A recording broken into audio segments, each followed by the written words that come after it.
Mommy, who did you go to the amusement park with? The catalyst for all this was Grace's innocent question. What are you talking about? This thing shows the places you've been, right? It says, amusement park. 7-year-old Grace pointed at the car navigation system's history with a puzzled expression. When did she learn how to operate it? While I was loading groceries into the car from the supermarket, she must have fiddled with it. Why is there a history for a place I haven't been to? Suspicious, I checked the date, and it was from last Sunday. The only person who used the car that day was my husband, Christopher. He had said he was going for a business golf outing with his boss. Did he go to the amusement park with a friend?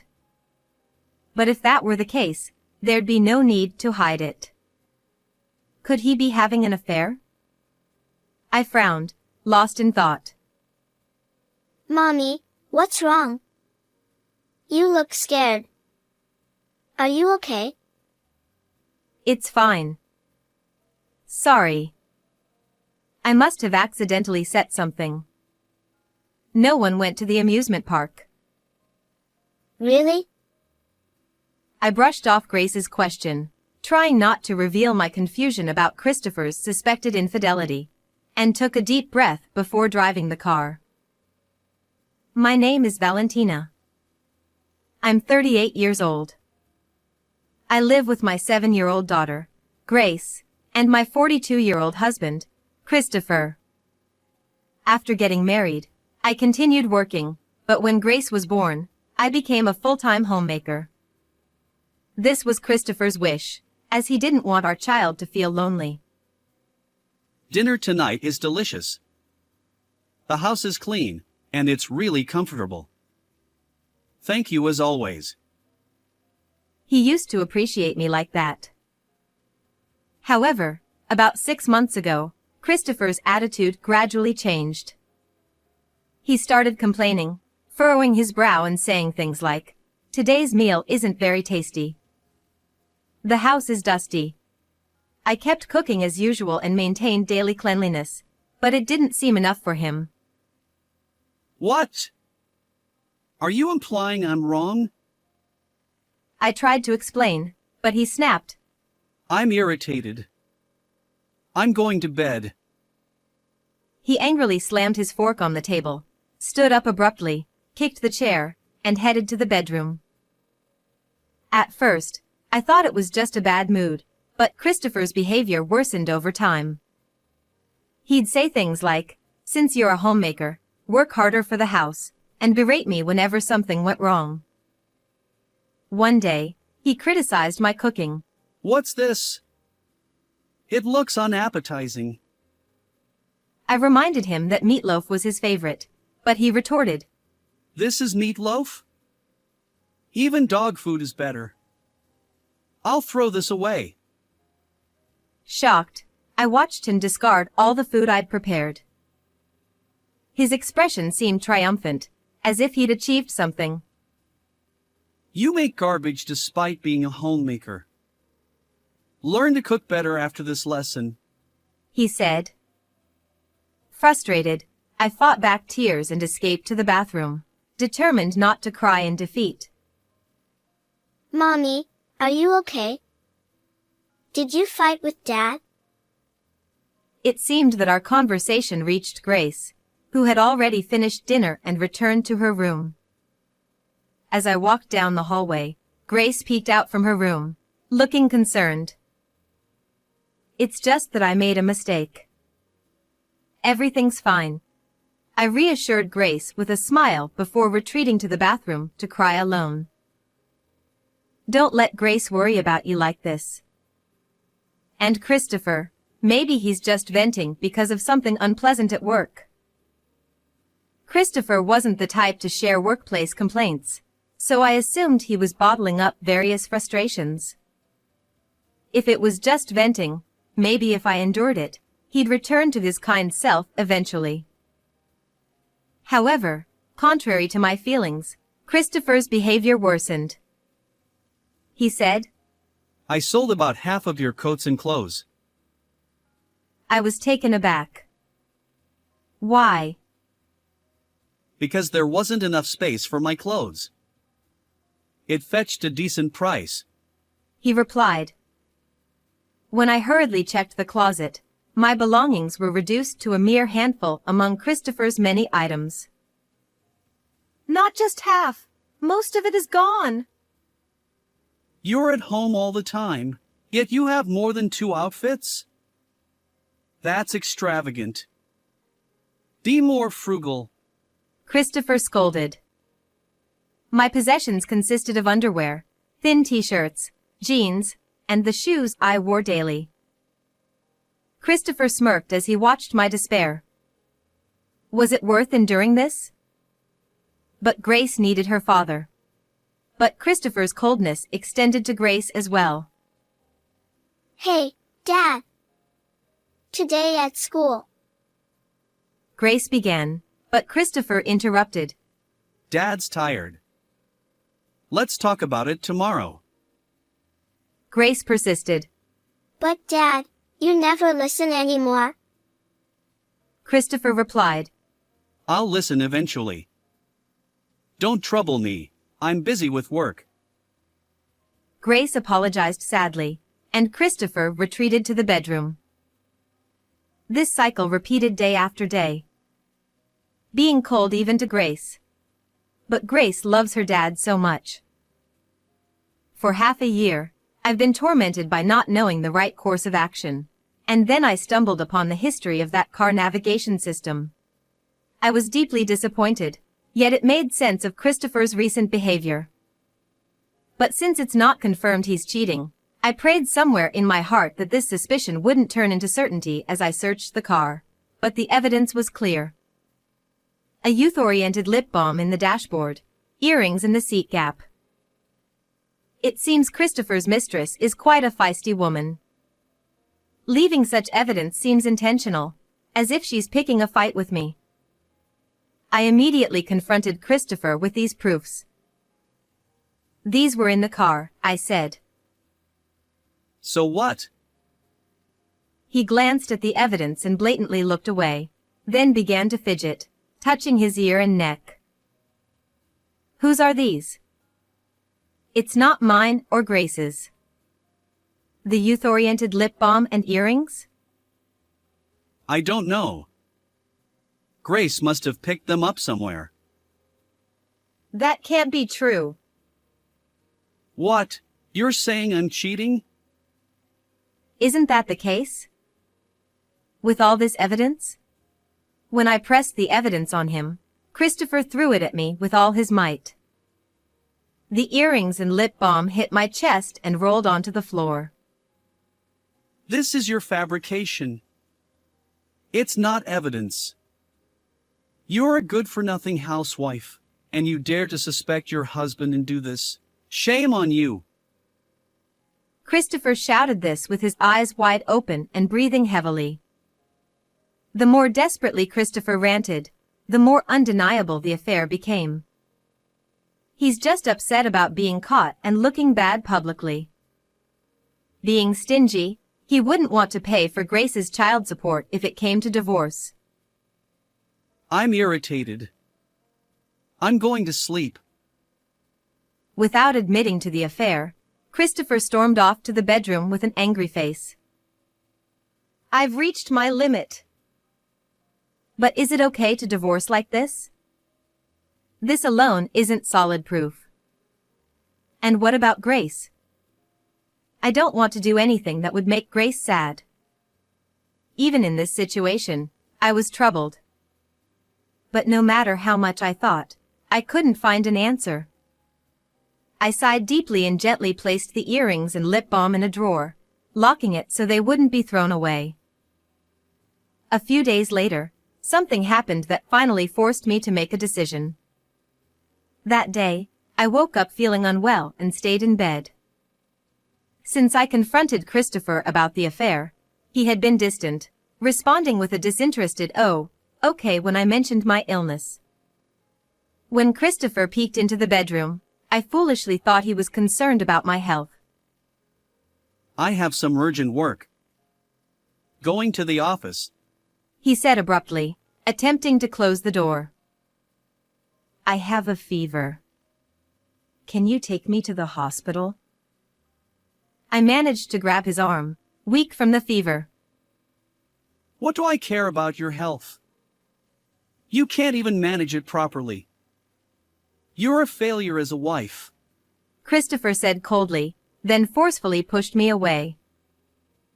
Ouch! He ignored me, shut the door, and left. This treatment was beyond cruel. Frustrated and sad, I fought back tears. Suppressing my emotions, I picked up my phone. Why would he wear cologne to the office? When I clung to Christopher, I noticed a faint scent of perfume. It clicked, the real reason behind his actions. Trusting my instincts, I called the office, timing it for when Christopher would likely be there. As expected, I got the answer I anticipated. This is Christopher's wife. May I speak to him? Huh? I'm the only one working overtime today. The male employee replied, sounding genuinely puzzled. His response didn't sound like a lie. Filled with anger, I realized Christopher was lying to meet his mistress, even though his suffering wife needed him. Who's really failing here? This despicable man is unfit to be a husband. It's clear this isn't good for Grace either. At that moment, my doubts vanished. I resolved to divorce Christopher and deliver thorough consequences. A week later, I left Grace at my parents' house and called the mistress over by email when Christopher was at home. I got her contact from Christopher's smartphone. Her name is Natalia. After exchanging a few emails, I found out she was 27 years old. She's the kind of woman who leaves evidence on purpose, so she responded to my call without hesitation. About 5 minutes past the time I had set, the intercom rang. Could you answer the intercom? Huh? You go. It's someone who has a deeper connection with you. To me? Look, this person.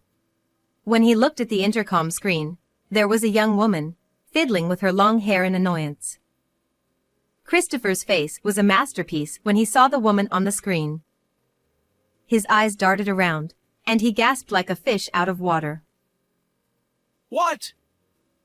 Why? How come? He rushed to the front door in a panic. Soon after, I could hear Christopher and Natalia arguing at the entrance. I peeked out from the living room to see what was happening. Leave. No. I'm going to give your wife a piece of my mind. Let me in. Don't joke around. Keep it down. It's a nuisance to the neighbors, so please come in quickly. Oh. When I said that, Christopher reluctantly let Natalia into the house, concerned about the eyes around us. What's the big idea calling me out of the blue, you old hag? Natalia came without a hint of remorse. A woman who leaves that much evidence in a car wouldn't come modestly, would she? I wasn't fazed because I knew Natalia was brazen. I called you two here because of your affair. As soon as I said that, Christopher turned pale, while Natalia remained nonchalant. She's a junior at the company, and I'm just close to her because I'm her mentor. Really? Is that the kind of mentoring you do? How indecent. It's work mentoring, obviously. Ignoring Christopher's pathetic lies, I pulled out the earrings and lipstick I had kept in the drawer and thrust them at Natalia. These are yours, aren't they? Oh, you noticed my little parting gift. So it was on purpose. I wanted to make you aware of my existence and make you jealous. Your husband has been neglecting you and Grace to have fun with a young, fresh woman. Really, you have some nerve. Natalia laughed at me mockingly, with a look of composure. I was utterly disgusted by her attitude. No! She's just making things up. That's not Natalia's. Come on, Chris. There's no need to be scared of such an old hag. Just shut up. There's plenty of other evidence, you know? What? As I laid out the evidence, Christopher's expression grew increasingly anxious, and he began to sweat profusely from his forehead. First, there's this hotel point card that was in your wallet. Ew. Snooping through Chris's wallet is the worst.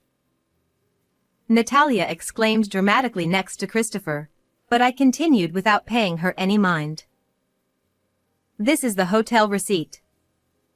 And it seems Natalia is quite foolish. Huh? This is a two-shot photo that Natalia posted on her blog. The photo on the table showed Christopher and Natalia cozily arm in arm. There were also photos that were quite risque for mere colleagues. You! Why did you post such a photo? You are going to marry me, right? So there's no problem. So you said that. No! That's right. Chris promised to divorce that rotten vegetable of a woman and marry me. Natalia said this proudly, snorting through her nose and showing me a smug face. Next to her, Christopher was holding his head as if it was the end of the world, seemingly oblivious to his surroundings. You're a wrinkled old hag who's lost her feminine charm. Can you not interfere with the pure love between me and Chris? What's pure about cheating? Chris and I are destined for each other. It was just bad timing when we met. If that's the case, he should divorce me first, before dating. We were bound by such a strong bond that we couldn't wait. Natalia was confident throughout. She believed without a doubt that she was Christopher's true love and shamelessly spouted embarrassing words one after another. If you're bound by such a strong bond, is it okay to slack off at work and talk about love? You know about that too? Did you think you could enjoy yourself at a hotel with this woman during work hours? I had all this investigated using my savings from when I was single, hiring a detective agency. When I presented that evidence, Christopher finally collapsed to his knees, muttering an inaudible, Ugh! I've already consulted a lawyer, so I'll be claiming $30,000 in damages for infidelity from each of you. Huh? There's no way I can pay that. She showed a panicked expression and threw her lipstick at me, but I easily brushed it aside. I have already contacted Christopher's parents and Natalia's parents about this matter. No way! You've even contacted both parents? Is this a lie? Even to our parents? There's no way you talk to Mom and Dad. Also, we've reported to the company that you two were going to hotels during work hours. You told the company too?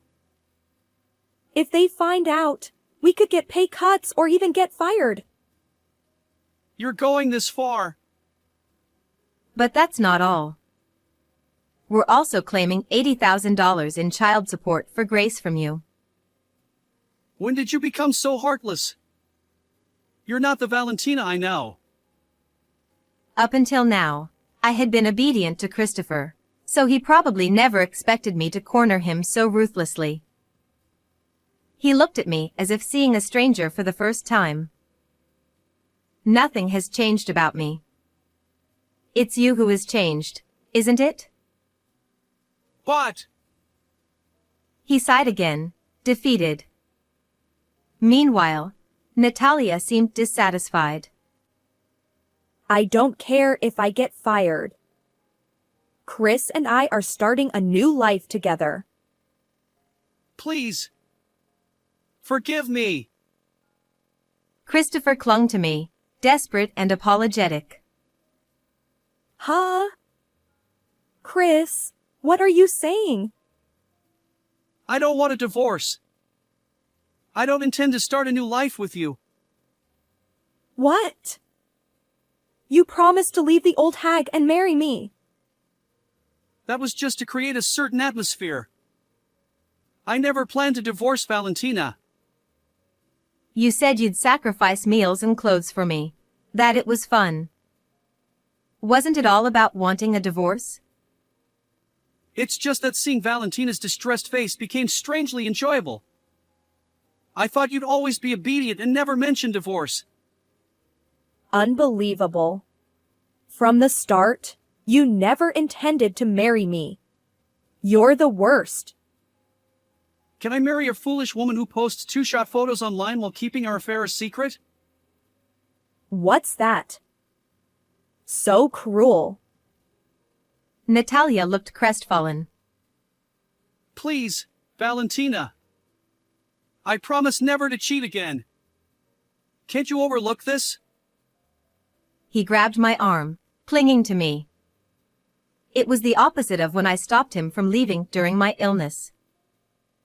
You're unfit as a husband and a father. There's no choice but divorce. We're still a couple. If a husband apologizes this much, it should touch your heart. But soon we won't be a couple anymore. And I see no sign of remorse. It's divorce, no questions asked. I stood my ground, and Christopher finally gave up, releasing my arm. His face had aged dramatically in just a few hours. I handed him the divorce papers I had prepared in advance. Grace's belongings are already at my parents' house. I'll be staying there, so fill out the divorce papers and have your lawyer contact me. I have no business here anymore. I have no lingering feelings for Christopher. Next to the divorce papers, I placed a lawyer's business card and walked toward the door. This is too much. Why do you look like a victim? Give me back my life. You traitor.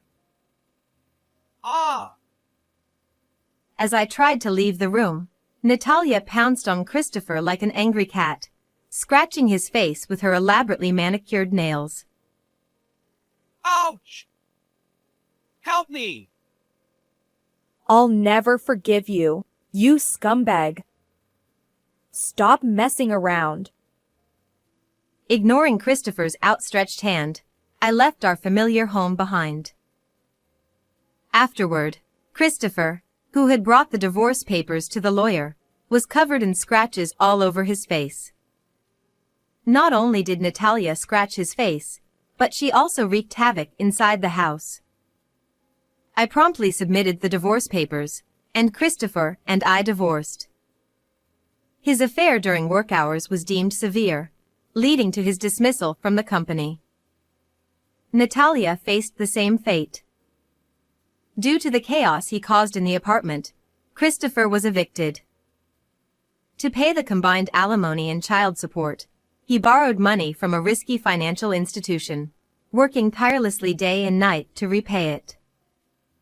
Natalia, once living with her parents, was also kicked out.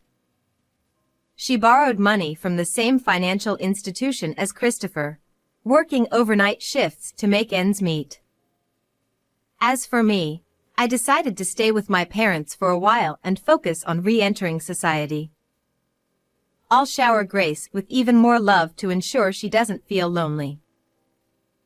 How did you like this story? If you enjoyed it, please consider subscribing to the channel. Let's see you again in the next video.